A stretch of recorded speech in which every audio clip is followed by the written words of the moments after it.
All right, so New York City's congestion pricing plan is officially under fire. You know the one where drivers pay to get into Manhattan below 60th Street? Yeah, seems like President Trump is trying to hit the brakes on the whole thing. Yeah, and it's sparking this whole legal battle that could impact all of us, even if we don't live anywhere near New York City. It's interesting, you know how this local issue about traffic in Manhattan is becoming a national debate about the future of our cities. Like, who gets to decide how we move around and Yeah, who benefits from all this exactly. and who ends up paying the price? Okay, so before we get into all the drama, let's make sure we're all on the same page. The toll is $9 for most vehicles, and it applies on weekdays from 5 a.m. and 9 p.m. and on weekends from 9 a.m. to 9 p.m. And the idea is to reduce traffic and raise money for those much-needed subway and bus improvements. Right, and that's where President Trump's argument comes in. According to the BBC, he says, this unfairly burdens working-class Americans, who already pay for roads through gas taxes. So it's like a double tax. It's like being taxed twice for the same thing. Okay, but New York is ready to fight back. Governor Hochul had a pretty awesome quote. She said, "New York hasn't labored under a king in over 250 years, and we sure as hell are not going to start now." Oh, wow. I know, right? That's a pretty strong statement. I mean, it really highlights the tension between federal and state powers, Yeah. which is a core principle of U.S. governance. Each state has certain rights and autonomy. And Governor Hochul is basically saying the federal government can't overstep its boundaries and dictate how New York manages its own affairs. Yeah, that makes sense. So I was reading about the MTA chair, Jano Lieber, and he's been touting some impressive stats. Like he says, since congestion pricing started, traffic has dropped by 9%, and buses are moving faster, there are fewer accidents, and more people are walking around. Plus, he claims it's been good for businesses, more restaurant reservations, Broadway shows selling out, and even more offices being leased. It sounds like a win-win. It does. But if we look closer, the picture gets more complex. Like, imagine you own a small business just outside that congestion zone. People might avoid driving into the city altogether, meaning less foot traffic for you. Right. Or think about those folks living in the suburbs who rely on their cars to get to work in Manhattan. They're now facing a hefty new toll every day. Yeah, that's a good point. So while some businesses within the zone might benefit, there could be unintended consequences for those on the outskirts. Exactly. And speaking of potential downsides, the BBC article we have here mentions concerns about suburban commuters potentially facing higher costs. Right, and that raises a crucial question. Is this truly equitable? Are we asking those who can least afford it to bear the burden of this solution? And what about those who rely on their cars because they don't have access to reliable public transportation? That's a really important point. So it seems like there's a lot more to unpack here than just traffic jams and toll booths. There are real economic and social implications to consider. It's not just about getting cars off the road. It's about the ripple effects on people's lives and livelihood. Exactly. It's about the bigger picture Yeah, the bigger picture. and how these decisions impact real people in their everyday lives. So it's like we're talking about two different cities here, right? On one hand, you have folks in Manhattan enjoying less traffic and maybe some economic benefits. But then you have people outside the city who might feel like they're getting the short end of the stick. Yeah, it highlights how interconnected our urban areas really are, even beyond the city limits. Yeah. Decisions made in one place can have a ripple effect on surrounding communities. It's crucial to consider those wider impacts. Okay, so let's say I'm one of those normal people, caught in the middle of this whole congestion pricing saga. What's the bottom line for me? Who are the real winners and losers here? Well, if you're a resident of Manhattan who takes the subway to work, you're probably pretty happy about congestion pricing. Faster bus speeds, less crowded platforms, a smoother commute. Those are real tangible benefits that could improve your everyday life. And what about people who walk or bike everywhere? Cleaner air, safer streets, a more pedestrian-friendly city. It sounds pretty great. It does, but that might not be the reality for everyone. Think about a single parent in the suburbs who has to drive everywhere.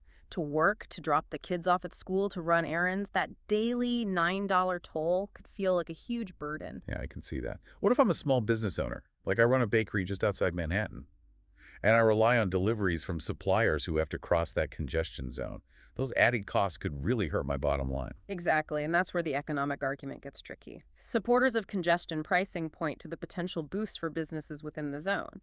Like restaurants and shops and theaters, they might see more foot traffic. But we have to consider the potential downsides for those businesses outside the zone. the ones who need affordable access to Manhattan. It's like we're playing a game of economic whack-a-mole. You solve one problem, another one pops up somewhere else. It's a complex system for sure, and that's why this debate is so heated. There are valid arguments on both sides. It's not always clear who will ultimately benefit or lose out. So what can we do? Is there a way to make congestion pricing fair and equitable for everyone? That's the big question, and there's no easy answer. But one crucial factor is how that money from the tolls is used. If it's actually reinvested in public transportation, especially for those communities hit hardest by the tolls, that could help mitigate some of the negative consequences. So it's not just about taking money from drivers. It's about using that money to create a better transportation system for everyone, no matter where they live or how they get around. Right, it's about giving people options. Options. Affordable and reliable options. That's the ideal scenario, but getting there requires careful planning and investment, and a real commitment to addressing those equity concerns. Okay, so let's talk about the legal battle that's brewing. President Trump wants to stop congestion pricing, but the MTA is already in court fighting to keep it going. This legal battle is a crucial turning point, not just for New York, but for cities across the country. Really? How so? Well, New York is like the guinea pig here. If they can defend their right to implement congestion pricing, it could pave the way for other cities with traffic problems. Well, wow. But if the courts side with the federal government, it could send a message to those cities that they can't do this. So the stakes are pretty high. Yeah. What are the legal arguments here? It comes down to who has the authority to make these decisions about transportation infrastructure.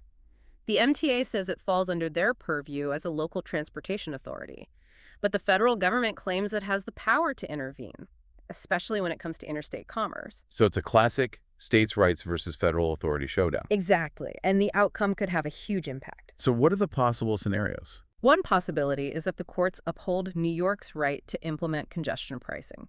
That would be a big win for supporters of the plan. And it could set a precedent for other cities. Imagine cities like Los Angeles, Chicago, San Francisco, all with their own congestion pricing zones, potentially raising billions of dollars for public transit. Wow, that's a lot to think about. But what if the courts rule against New York? That's where things get complicated. If the federal government wins, it could kill congestion pricing in New York and make it much harder for other cities to do something similar.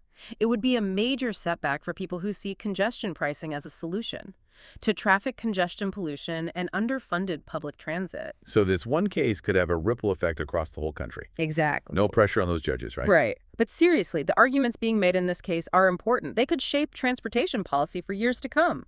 And it all comes down to this. Who gets to decide how we get around in our cities? Is it a local issue, a state issue, or a federal issue? It's a big question with no easy answers. Yeah, it really is. And it goes beyond just transportation. It's about governance autonomy, the balance of power. Okay, so we've talked about the impact on everyday people, the economic considerations, and the legal battle. What's the big takeaway here? What should we be paying attention to as this story develops? I think the key is to understand that this is bigger than just traffic. It's about the challenges facing our cities as they deal with growth, sustainability, and equity. It's about finding a balance, right, between individual freedom and collective responsibility, between economic growth and environmental protection, between the needs of different communities. Exactly, and there's no easy solution. But we can move towards a better future for our cities by having thoughtful dialogue, considering different perspectives, and being willing to adapt and learn. You know, as we've been talking about all this, one thing that keeps coming to mind is the idea of the tragedy of the commons. I remember learning about it back in school, but I'm a little fuzzy on the details. Can you refresh my memory and explain how it relates to congestion pricing?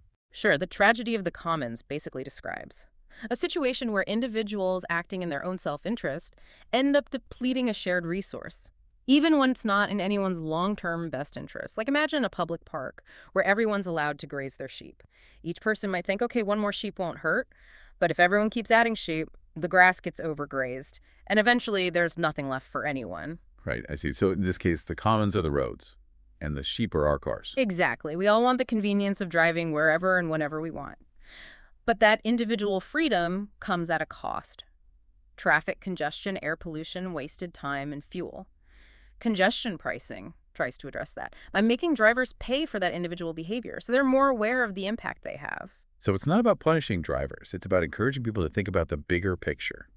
And consider alternatives like public transit, biking, or walking. Exactly, and then that money from the tolls can be used to improve those alternatives, make them more attractive and accessible. It's about shifting away from car dependency and towards a more sustainable and equitable transportation system.